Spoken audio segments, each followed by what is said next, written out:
Hello guys, welcome to my channel EVS excel solutions. मैं हूं अंकित और आज हम सीखेंगे एक्सेल के सबसे बेसिक पर इम्पोर्टेंट रूल डॉलर साइन के बारे में, जिसे हम एब्सोल्यूट रेफरेंस भी कहते हैं। इसका यूज़ एक्सेल के 90% फार्मूलेज में होता है। तो अगर आपको एक्सेल के सारे फार्मूलेज भी आते हैं पर डॉलर साइन का यूज़ नहीं आता है तो आप लार्ज डेटा में काम नहीं कर सकते हैं। तो अगर आपको एब्सोल्यूट रेफरेंस के बारे में कोई भी डाउट है तो इस वीडियो को एंड तक देखिए, क्योंकि हम इसमें one by one with example live data में इसके सारे डाउट जो है वो क्लियर करेंगे। तो एब्सोल्यूट रेफरेंस को समझने से पहले हमें सेल रेफरेंस के बारे में जानकारी होनी चाहिए कि सेल रेफरेंस क्या होता है। एक्सेल में जनरली दो तरीके के सेल रेफरेंसेस होते हैं।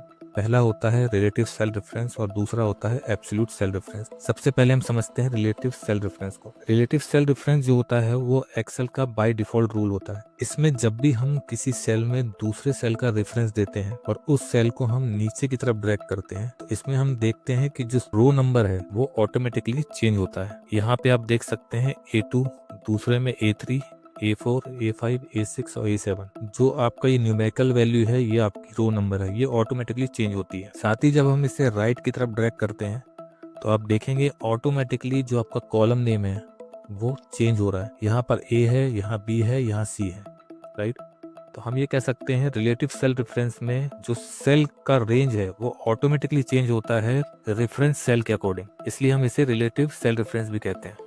अब हम समझते हैं एब्सोल्यूट रेफरेंस को। जैसा कि हमने देखा कि जो सेल रेफरेंस है वो हर जगह ऑटोमेटिकली चेंज हो रहा है। यदि हम चाहते हैं कि ये जो सेल रेफरेंस है वो ऑटोमेटिकली चेंज ना हो तो इसे फ्रीज किया जाता है डॉलर साइन के हेल्प से। हम यहाँ एब्सोल्यूट रेफरेंस का एक एग्जांपल देखते हैं जिसमें मैंने पहले सेल में A2 जो है उसका रेफरेंस लिया है। अब जब मैं इसे नीचे की तरफ ड्रैग करता हूँ या फिर मैं इसे राइट की तरफ ड्रैग करता हूँ तो ये बाय डिफॉल्ट ऑटोमेटिकली चेंज हो जाता है। अब इसे फ्रीज करने के लिए मैं यहाँ पे प्रेस करता हूँ F4।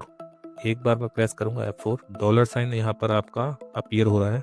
अब जब मैं इसे नीचे की तरफ ड्रैग करता हूँ तो आप देखेंगे ये जो रेफरेंस है वो आपका फ्रीज हो गया है। अब डॉलर साइन यहाँ पे क्या कर रहा है, जो A के सामने डॉलर लगा है वो कॉलम नेम को फ्रीज कर रहा है और जो 2 के सामने डॉलर लगा हुआ है वो आपके रो नंबर को फ्रीज कर दे रहा है। मतलब अब आप इसे नीचे की तरफ ड्रैग करें या राइट की तरफ या फिर लेफ्ट की तरफ, ये रेफरेंस चेंज नहीं होगा।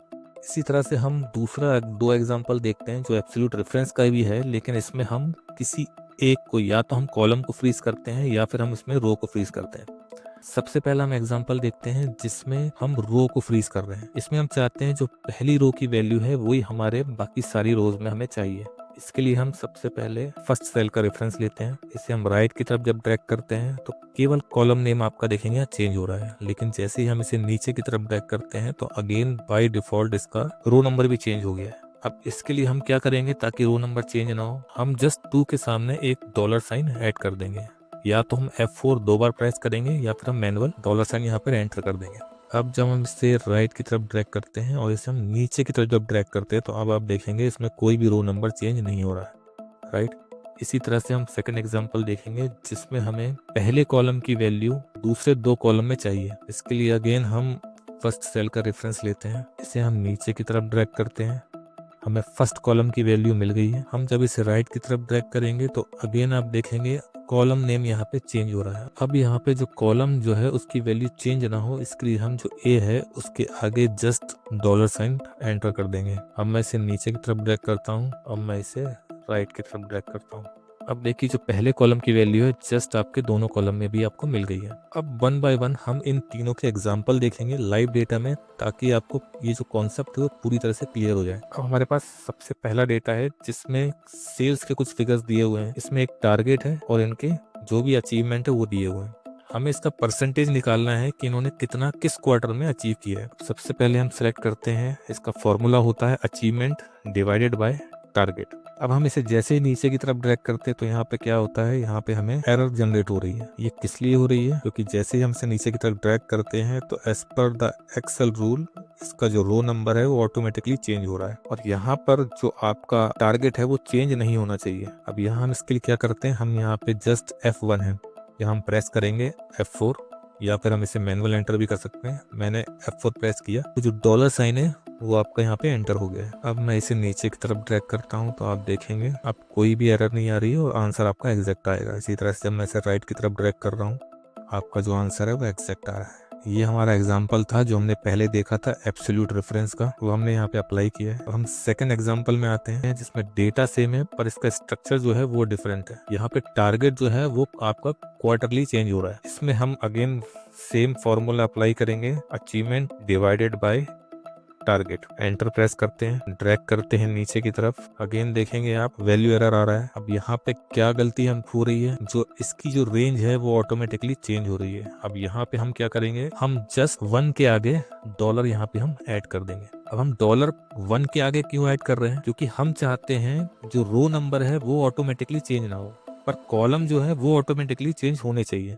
अब जैसे ही हम इसे नीचे की तरफ ड्रैग करते हैं तो आप देखेंगे अब रो जो है वो चेंज नहीं हो रही है। साथ ही जब हम इसे राइट की तरफ ड्रैग करते हैं, कॉलम जो नेम है वो ऑटोमेटिकली चेंज हो रहा है, बस रो नंबर चेंज नहीं हो रही है। राइट, अब ये जो एग्जांपल था वो हमारा सेकंड का था जो कि मिक्स्ड सेल रेफरेंस का था। अब हम थर्ड एग्जांपल देखते हैं जिसमें डेटा सेम है पर अगेन स्ट्रक्चर चेंज है। इसमें टारगेट जो है वो पर पर्सन अलग अलग है। अब यहाँ पे जो रूल क्या कहता है कि आपका जो कॉलम है वो चेंज नहीं होना चाहिए।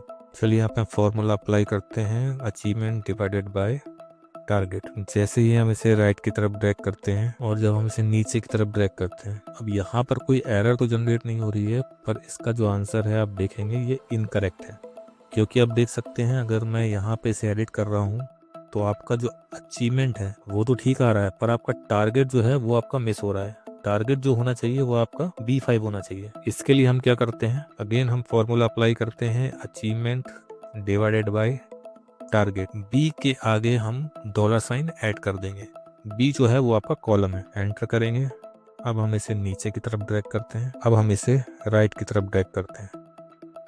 अब आप देखेंगे जो आंसर है वो एग्जैक्ट आ रहा है। ये जो एग्जांपल था हमारा जो थर्ड हमने मिक्स्ड सेल रेफरेंस का देखा था उसका ये एग्जांपल है। होप ये वीडियो आपके लिए यूजफुल रहा होगा। हमारा अगला वीडियो होगा वी लुकअप पे, जिसमें हम सीखेंगे simple V lookup with match function और वी लुकअप विद कॉलम। तो मिलते हैं अगले वीडियो में। Thank you for watching.